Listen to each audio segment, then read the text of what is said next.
He said both of his losses were to collected company decks. And he said he really can't beat collected company decks, and he knew that coming into the tournament. And that's really the case in Modern, where there's some decks you just can't beat.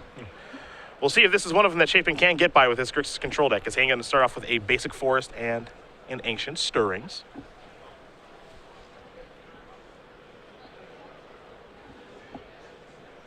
Counter spells so important against this Amulet Bloom deck because there's only so much action in the deck. Chapin here in the main deck, 2 copies of Spell Snare, a Dispel, 2 Mana Leaks, a Remand, and 4 copies of Cryptic Command. Gruul Turf was the land that was found. Chapin will sacrifice a fetch land here.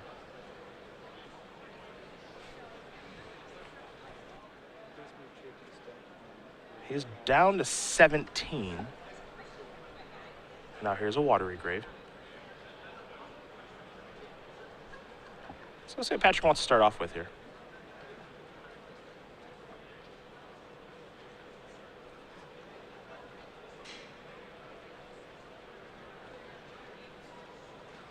Scalding Tarn was the land that was sacrificed for Chapin.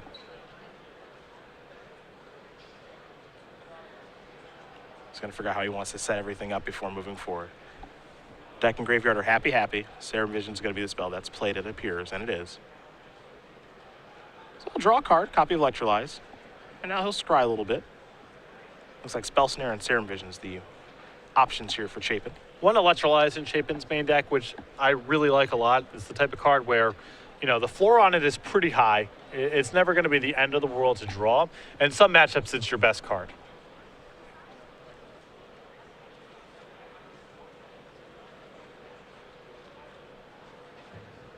Looks like both cards are headed to the bottom here for the Innovator. He'll pass the turn back over to Hayne.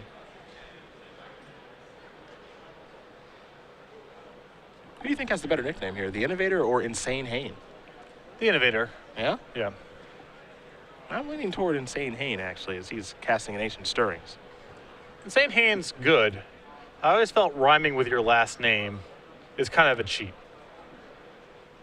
Well, I'm okay with it because a lot of people can't rhyme with their last name, so if you can, you should take advantage of it. For example, Phillips. I'm just stuck. I can't do anything. I don't think you can do anything either. What about Thrillups? Yeah, well. That was easy. That took me 2 seconds.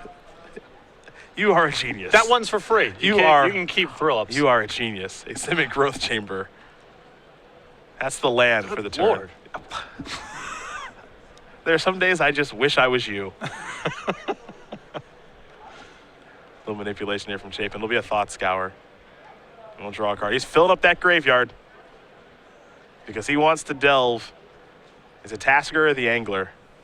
It's Tasker, a turn 2 Tasker. That's what this deck's all about. Yep. He can play a turn 2 Tasker or Angler in this deck. And you saw Shadow of Doubt get flipped over to another card that I love in Chapin's deck because it's much the same story as Electrolyze. Pretty low cost. It's never going to be a disaster to draw, and it's going to have moments of being so good that it wins the game by itself.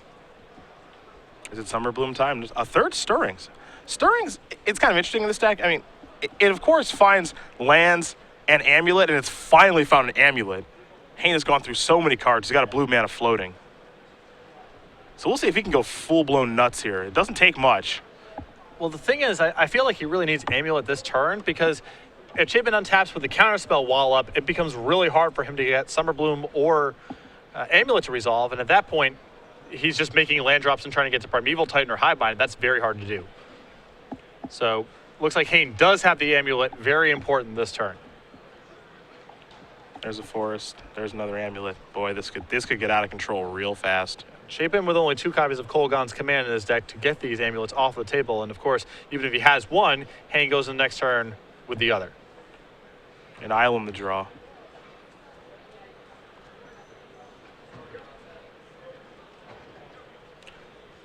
Attacking with Tasker, that's the easy part. Hayne going to go down to 16.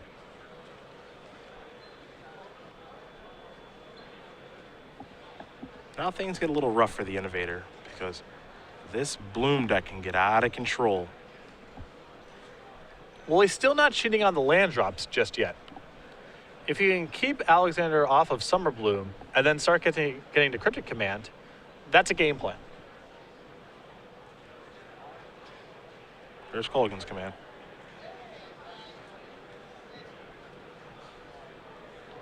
So I imagine the modes here are destroy target artifact, of course, an amulet, and probably discard a card. Yep. I mean, I like going upstairs here, but even I would make him discard a card. You know, you are who you are. Dong. Yeah, you are who Because you making are. him discard a card is sort of like going upstairs in a different way, so it's still fine, you know? Hayne will take a draw step. He's got one amulet in play. The deck goes absolutely bonkers when it has two, but just one right now. This is still relatively contained on Patrick's side of the table if Alexander doesn't have Summer Bloom and something to do. Cryptic Command still has an opportunity to be a big player in this game. Absolutely. Here's the fourth copy of Ancient Stirrings. He's able to maybe find the second amulet again.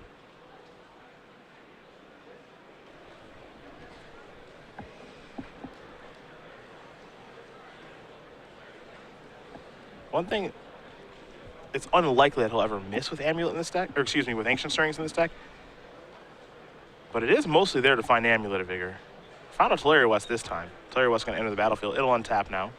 We might see a transmute of a Teleria West, and we will. We'll see what Hayne wants to transmute for. We see him aggressively use Summoner's Packs for Azusa. And he's going to search up a Summoner's Pack. But this is good news for Chapin as long as he has a counterspell available.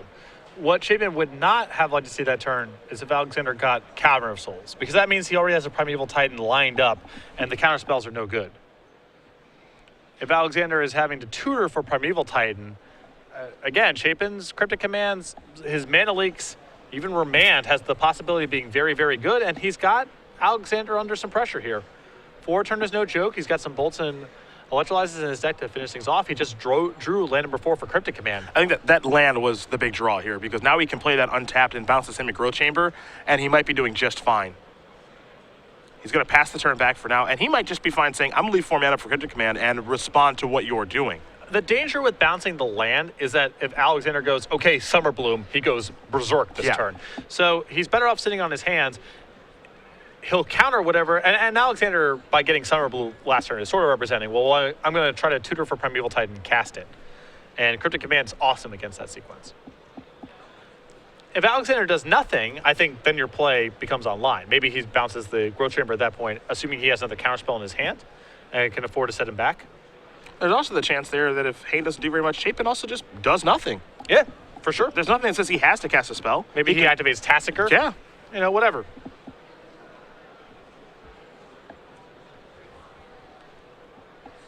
See where Hayne wants to start. He's going to float a blue mana and then play a Simic Growth Chamber. They'll get 2 triggers here, 1 to return a land and 2 to untap with Amulet of Vigor. Finish this turn, you have 5 additional turns to complete your match. Chapin staring at that Cryptic Command, trying to figure out how he wants to use this thing.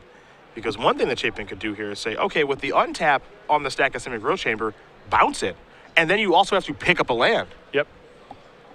But again, Summer Bloom makes that a little risky.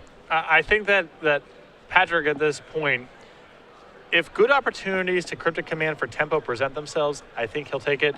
But at this point, I think he's trying to save Cryptic Command just for the meat. He's trying to answer high impact cards. If there's a really good moment to set Alexander back several turns, he'll take it, but Hayne going to search up a Pact of Negation with this Teleria West. And, you know, this is an instance where Hayne is basically thinking, I'm at 12. I got time.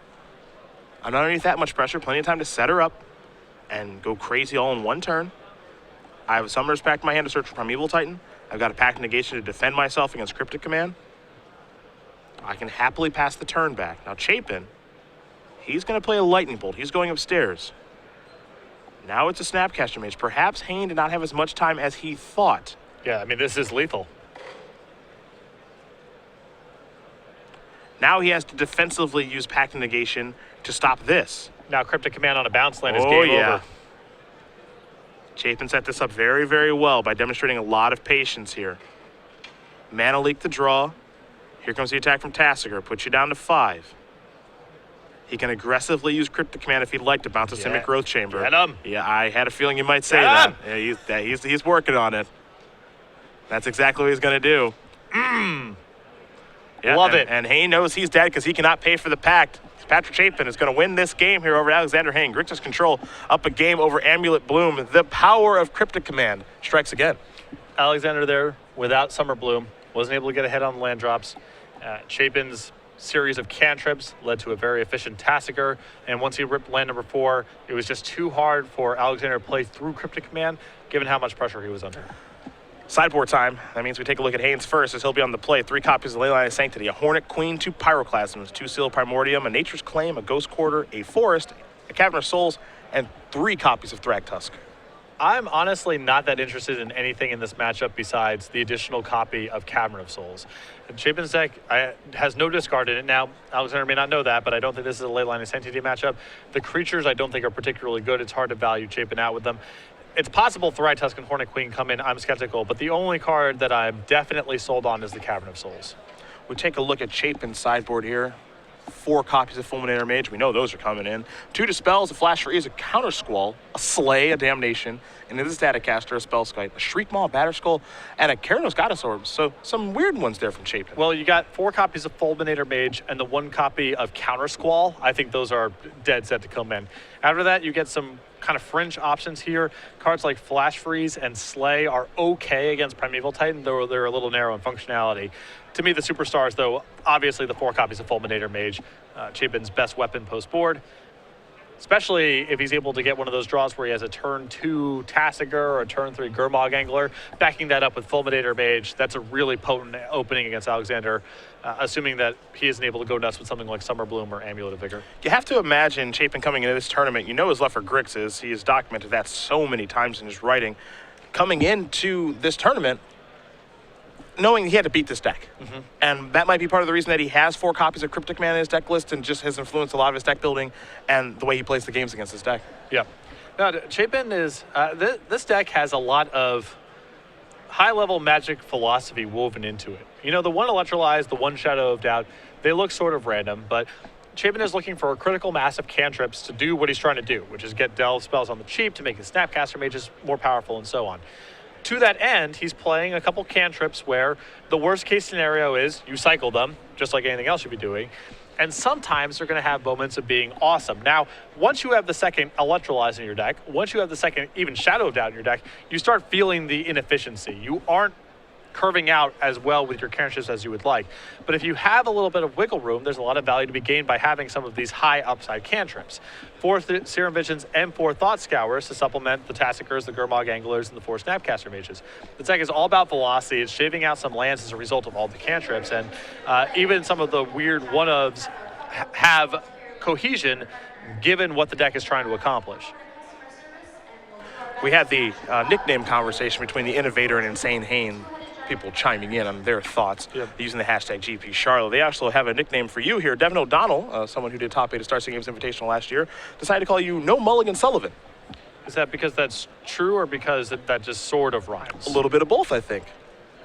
We could stick with that. It sort of rhymes. It's like a Drake rhyme. Like it sort of, it doesn't actually rhyme, but it sort of rhymes. We're taking shots at Drake here now. Drake, I believe Drake is watching. Yeah. So, hello, Drake. Yeah. How are you? How about Patrick Sulla Wins by Andrew Lyons?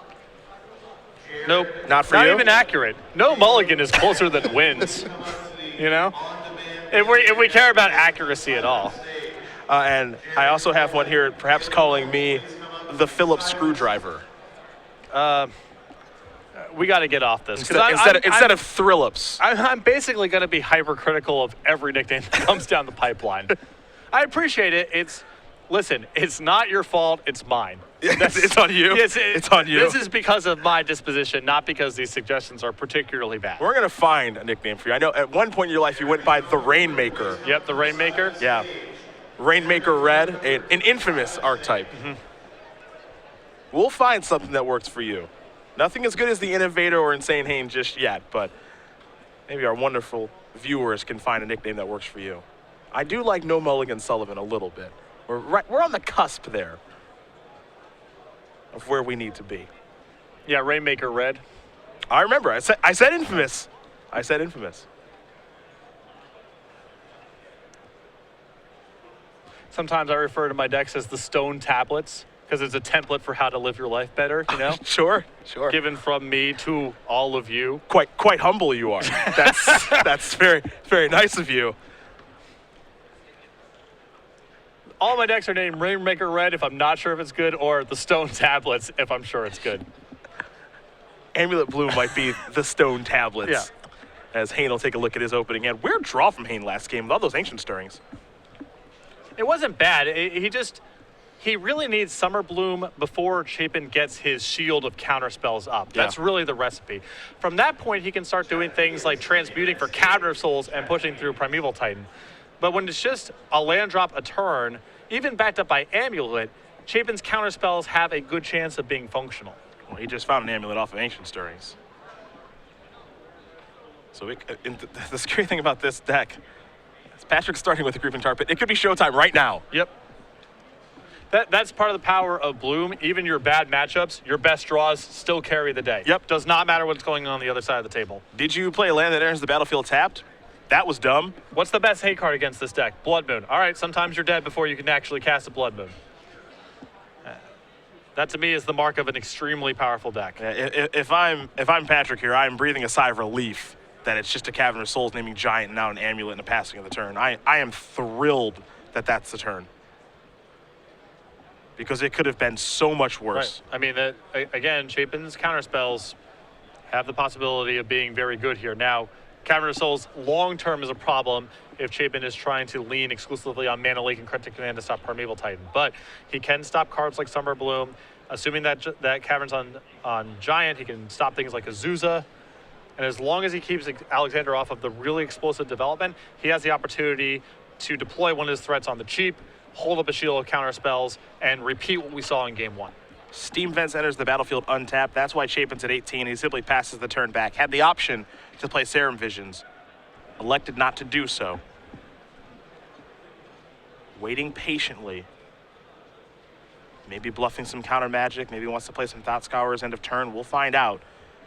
Hayne will play a copy of Teleria West. It'll enter the battlefield untapped thanks to the Amulet. Now here's the Serum Visions from him. He'll draw a card, and now we will see some scrying.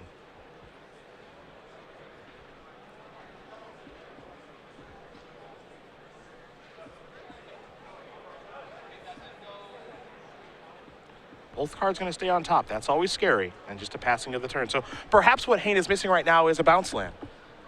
Perhaps. Perhaps. Cryptic Command the draw here for Chapin. Or he just needs blue mana now. He could add something like a Gruul Turf, perhaps. I just want to cast Serum Visions this turn. Remember, the Gemstone Mine, very valuable resource. The deck only has so many color sources of mana, and sometimes it gets tripped up on that end. So he's going to want to be as judicious as possible with that Gemstone Mine.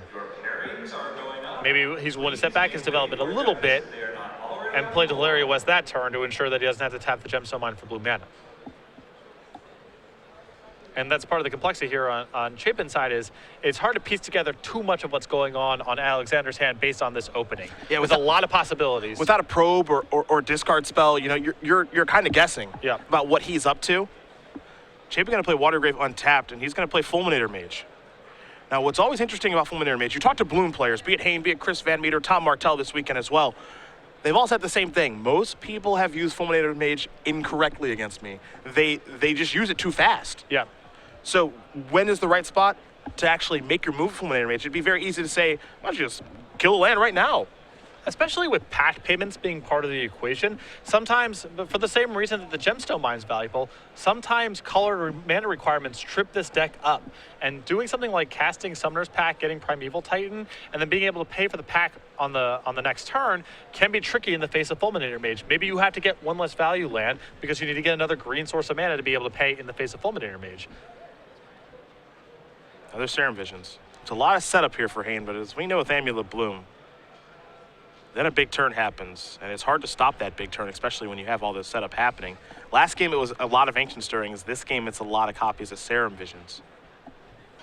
But the difference between this game and the last one is that Hayne's not underneath any pressure at this point. He's at 20 still. Chapin has not had the opportunity to really cantrip very much. Yep. Very different than last game where Chapin has a turn 2 Tassiker and then starts leaving the shields up. That was the recipe for success last game for the Innovator. Super Sunday And it's not like this draw is bad. Fulminator Mage is perfectly fine. You see a Cryptic Command in hand, though it's unclear if he has land number 4 at this point. And you have to imagine, given that he has not played Serum Visions yet, that he's got some action in his hand.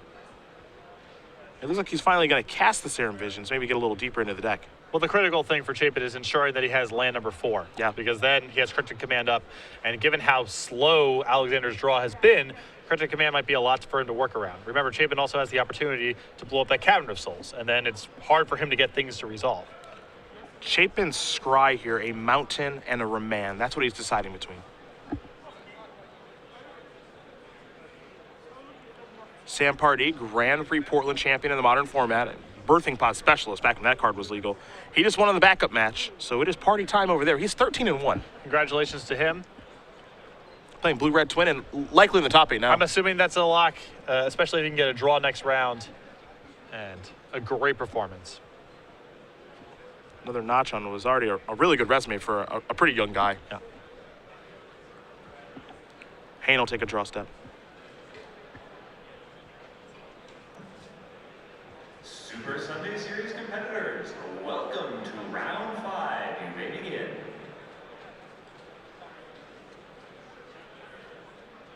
There's Cavern of Souls. We know that Hayne has 1 in his main, 1 in his board.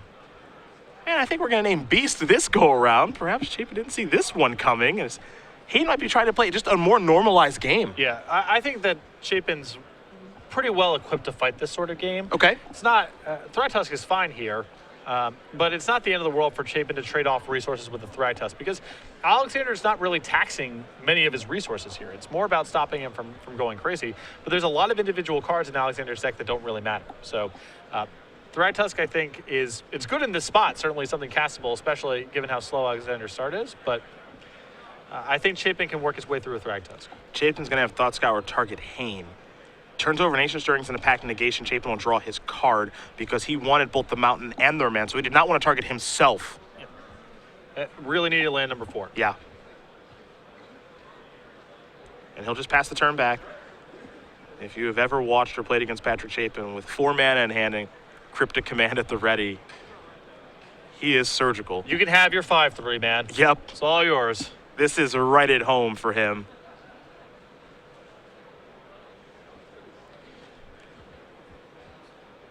And what's so painful about this on Alexander's side, with the Fulminator Mage on Chapin's side of the table, and with the Cryptic Command in hand, Chapin could even conceivably balance the Thragtusk and say, all right, cast it through the Gemstone Mines. Where are you out that way? It's just so flexible, that Cryptic Command. Colony Garden's actually going to draw a response from Chapin, which is, this makes for a pretty interesting kind of dynamic where you've got 2 triggers from the Garden. You've got 1 for the plant token and 1 from Amulet untapping it. Amulet untapping it would give Hayne a 6th mana to be able to play Primeval Titan, which would be uncounterable thanks to a Cavern of Souls. Remember, one's on Beast for Thragtusk, the other one is on Giant for Primeval Titan. So Chapin actually kind of has to respond now. Mm-hmm.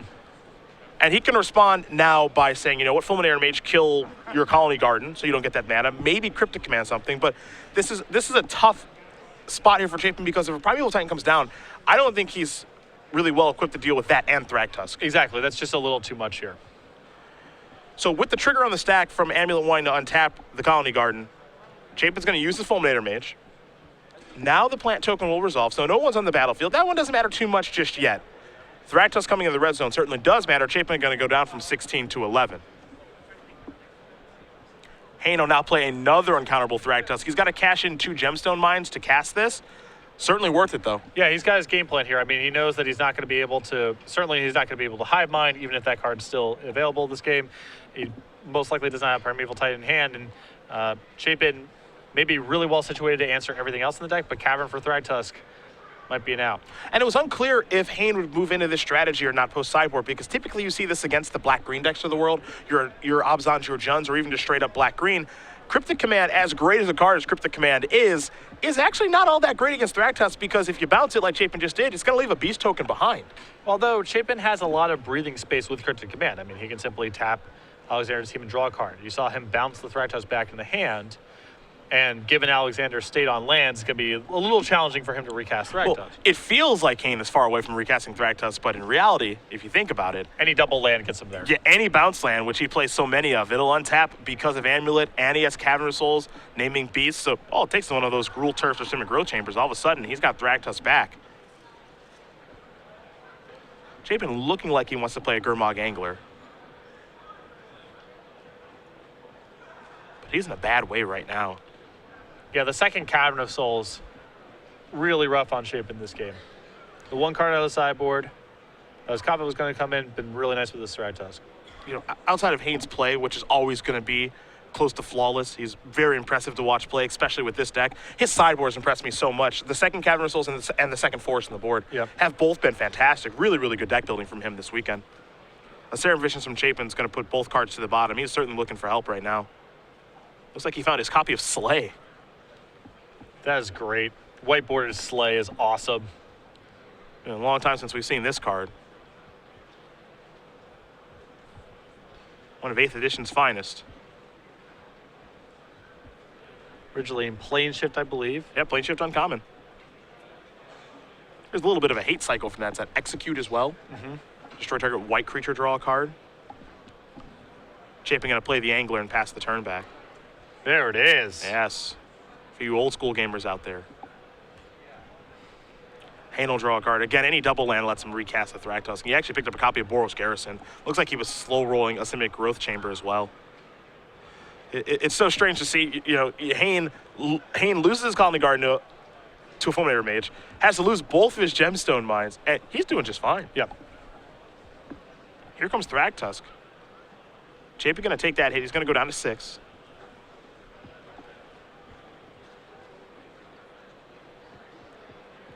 Now Hayne's going to play Slesley Sanctuary. They'll get 2 triggers from this. One to untap from Amulet. The other one, of course, to bounce a land.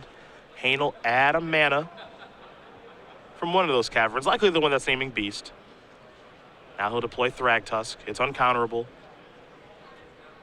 5 life going to be gained. The tough thing here for Chapin, too, is, you know, there are situations that exist because he's got so many Cryptic Commands in his deck where you can say, all right, you know, I'm going to play this weird game where it's attack me with my Gurmag Angler, tap your team, draw a card. Rinse and repeat that for a little while, as we've seen with Fairies decks over the years, but Thragtusk, it gains 5 life. Yeah, it's just too big. Yeah, so that's also off the table here. Customer service. And Russell Walker, please report to customer service. So I'm not entirely sure how the Innovator works his way out of this situation. And this is one of the spots where that Turbo Xerox philosophy of deck building is actually kind of punishing. Chapin does not have the bandwidth right now to spend even a mana on cantrips. He needs to be playing to the board with all of his mana every single turn. Yep. And he would really like to be making some more land drops here. All Chapin can do is pass the turn back. We might be in Cryptic Command mode here. Slay is also an option. Didn't think I'd be saying that today. I've seen a little uptick in Slay and Jund sideboards. Play one copy, you play in a mirror match, you'll be pretty stoked to have it. Yeah. A lot of that matchup is about 2-for-1s.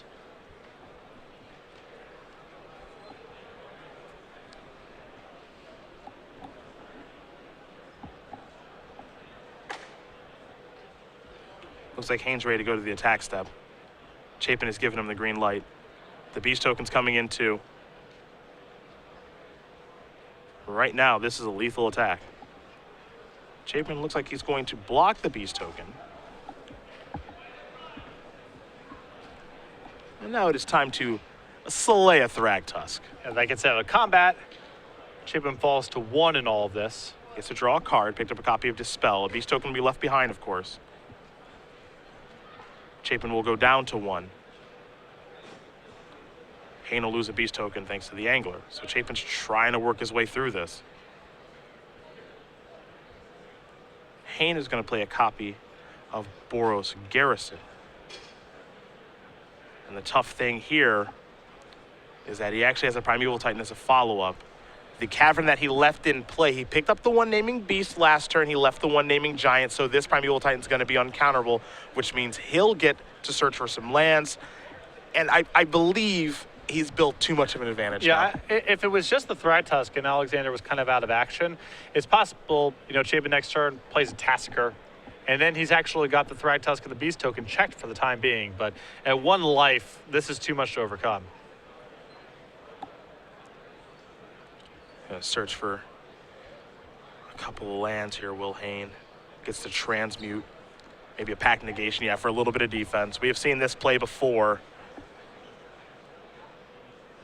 Able to protect himself with this great board on the table. Chapin draws a copy of Snapcaster Mage, still has that copy of Cryptic Command in hand.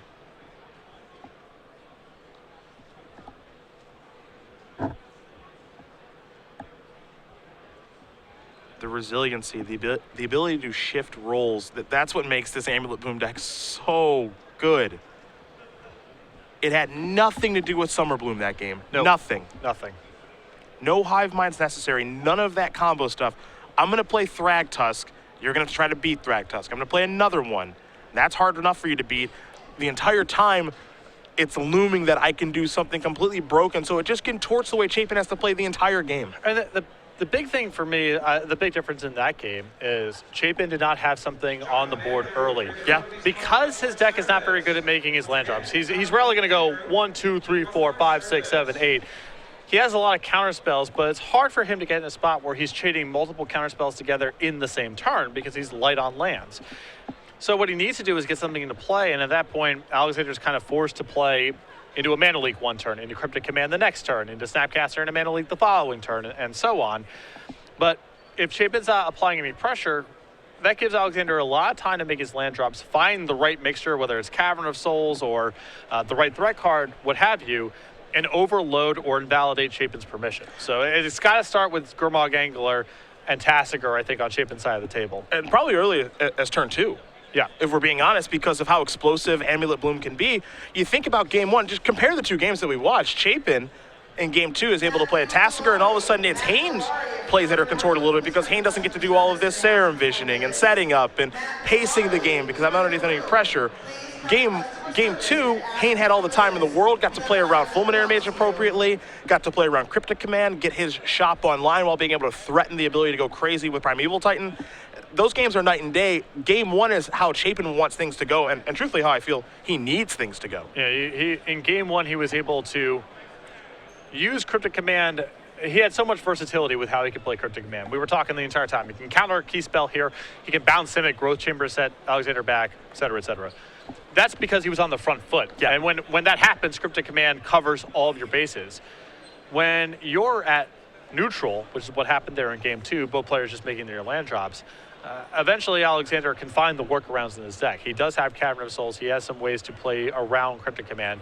He can also just set up 2 spells in 1 turn. There's a variety of options. So it's really important for Chapin to put him under some pressure, force Alexander to play something ahead of when he wants to, and allow Cryptic Command to shut all the doors. Game number 3 going to be underway here between these 2 Pro Tour champions in just a moment. But if you are just joining us, Cedric Phillips, Patrick Sullivan here in the booth. We've got Nick Miller and Ken Crocker in the sideboard doing your deck techs, doing your quick questions, and picking these great feature matches like this one right now, along with the rest of the SCG Live crew.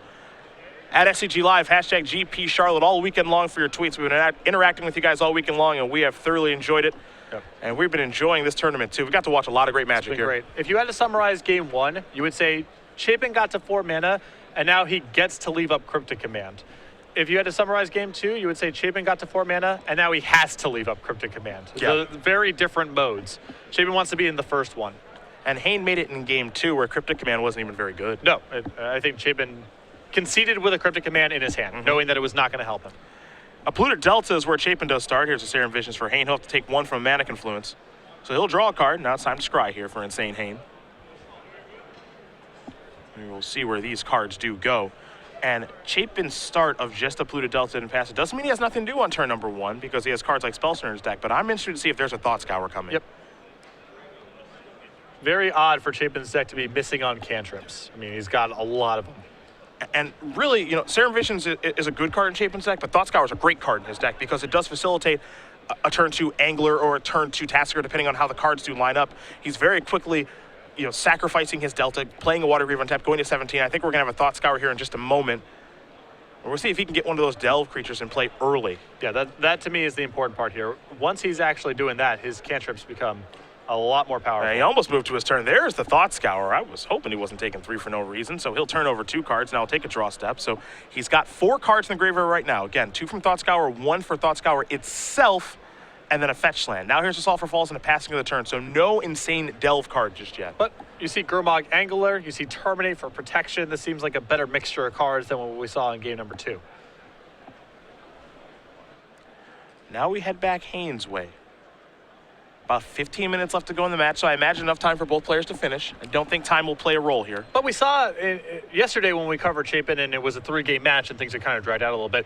He started playing faster and a bit looser when time became a concern. And I think that Thought Scour was almost the same thing. Yeah. He's aware that 15 minutes is probably enough time to get this match done, but he doesn't want to be up against the wall here, and he's going to be playing a little bit faster as a result. Hayne with just a Tendo Ice Bridge and a passing of the turn. Chapin will pick up a copy of Sulfur Falls. That'll be the land for the turn.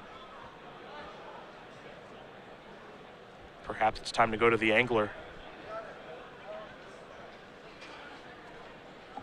Again, he does have 4 cards in his graveyard. Well, now he's in the spot where he has to figure out, okay, is Alexander slow rolling Summer Bloom and Insanity, or is he just going to make a land drop next turn? If it's the latter, this plays great, because next turn he has Cryptic Command, he has land number 4 already rolled up, and he's got a clock going. But this is an opportunity for Hayne to go bananas this turn. You can't see him, but Chapin's fingers, at least mentally, they are crossed right now. Because if Alexander just goes land, go, Chapin's in great position. Much like game 1. But you see Alexander doing some math, tapping his fingers on the table a little bit. Moving some cards back and forth. Okay. There's an amulet. There's a Summoner's Pact.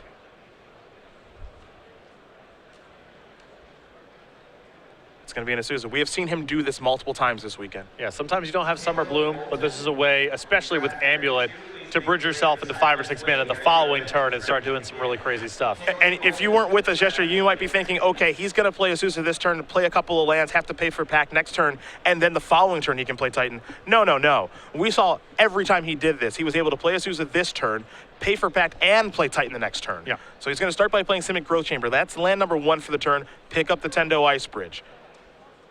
Amulet, of course, is going to untap that. This will allow Hayne to play the Isuzu now, and this will give him 2 additional land drops.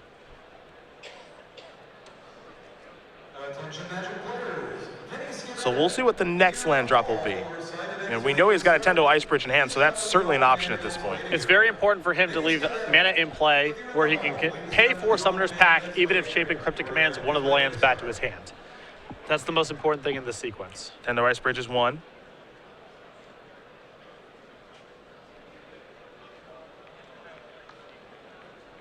Let's see what number 2 will be.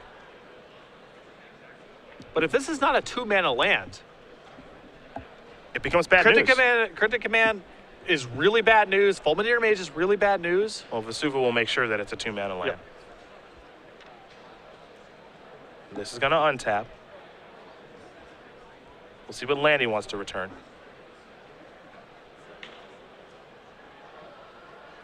Wow, he copied Mana Confluence. A little surprising there.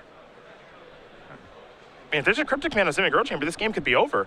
Now, keep in mind, one thing that Hayne does have in his deck that we saw against his match and saw against his match against Michael Majors, that's a mouthful, was the Simian Spirit Guide. Yeah, there's one copy in the list. So he might be enticing Chapin to say, hey, bounce my Growth Chamber, I'll pay with Simian Spirit Guide's remove, and I'm fine. Because Chapin's staring at a Cryptic Command right now. Yeah, I mean, Chapin's going through it in his head, and this is such a gutsy move from Alex if he does not have the Simian Spirit Guide. Because Chapin showed Fulminator Mage alongside Cryptic Command. Very true. And now you can see Chapin's going through his head. Is Alexander, would he put himself at this kind of risk right now, or does he have Simian Spirit Guide or some other way to generate mana in the upkeep, and this is a trap? Because he could have copied the Simic Growth Chamber. He could have insulated himself a little bit against this. Chapin's just going to pass the turn back.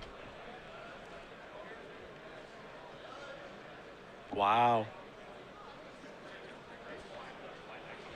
And now I think we're going to see Chapin perhaps kill Isuzu via Terminate. So this might slow down Hayne's development a little bit. Hayne will take a draw step. And Chapin's logic might be, listen, Alex is at 12. He's going to lose this turn or most of it to pay to the pack. I knock him down to 7 next turn. I still have Cryptic Command in my hand. I can probably squeeze this game out and not have to put myself at some huge risk of Alex being able to surprise pay for the pack. Now I'm out my Cryptic Command. Now Azusa's in play. He goes to his main phase, and all sorts of fireworks could happen. And see, what's interesting about this situation, if it's not Alexander Hayne across the table, maybe Chapin just does bounce the bounce land. But you're playing against a Pro Tour champion, a multiple Grand Prix champion as well. So him copying that mana confluence, that's no accident. Right. Or maybe it is. So now it's this game of, what are you up to over there? It's all very, very unclear. Because if you're Alex, you're probably happier with him bouncing that land and saying, that's one less Cryptic Man I have to worry about, because Cryptic Man's so good against my deck. Absolutely. Alex is happy with that play unless it kills him, which it might. But I think Chapin's saying, my hand's good enough. He's got Terminate plus Cryptic Command. With Alex falling in life, he doesn't need to take that kind of risk. Oh, and the Shadow Doubt. The Shadow Doubt is huge to counter the Teleria West. Huge play by Chapin. Those high upside cantrips we talked about a little bit earlier. That's a one-up in the main deck. That is brutal.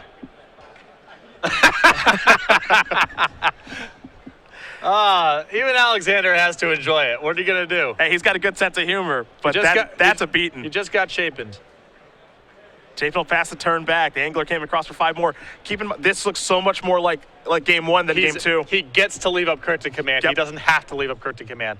He's fallen to 6 here. Mana Confluence is essentially shut off here, as it would drop Alexander down to 5, and then Cryptic Command or Terminate will wrap up whatever the play is. This is going to be a tough workaround. Now, we saw Cavernous Souls last game, and he's going to need something like Cavernous Souls naming Beast in the Thragtusk now probably to win this thing. And he doesn't have a lot of time. No.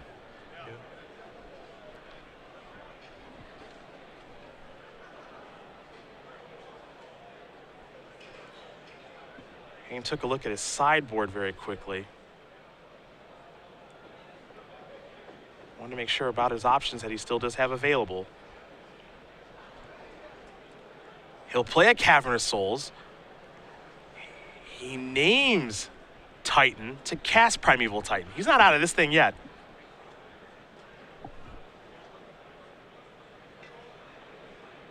I think Chapin has Snapcaster for Shadow of Doubt and Terminate in hand.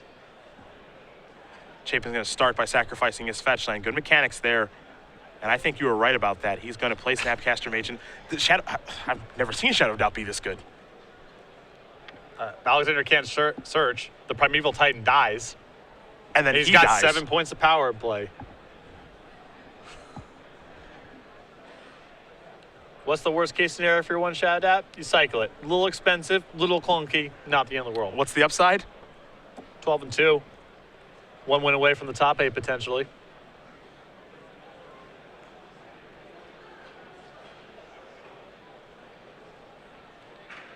Here is Snapcaster Mage. Hayne taking a look at that graveyard.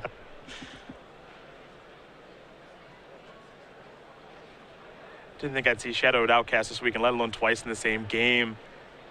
Players can't search libraries. Primeval Titan's just a 6/6. Chapin's going to draw a copy of Steam Vents. Chapin says your Primeval Titan resolves. No trigger there.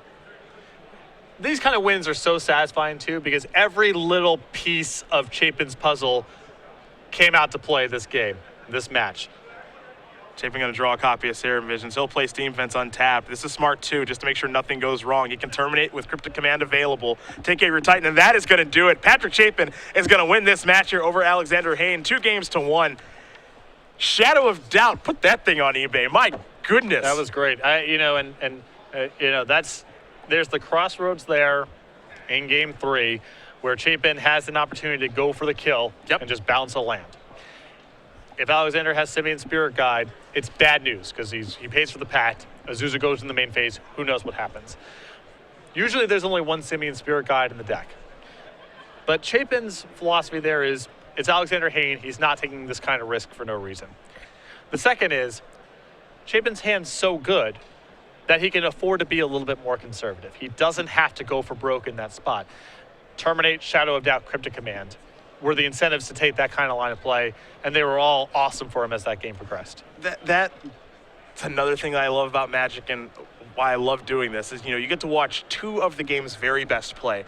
And we're sitting here saying, Vesuva probably want to copy the bounce land so that you don't get ruined by Fulminator Mage or Cryptic Command bouncing your land. And Hayne says, I'm capping my Mana Confluence because I might have some Spirit Gun in my hand. I might not, but you're smart enough to realize what I'm doing, so you're not going to bounce my land. The thing is, I don't know how much the Vesuva on the bounce land versus Mana Confluence informs things, because it's still net 1 mana that turn. Sure. It doesn't give him any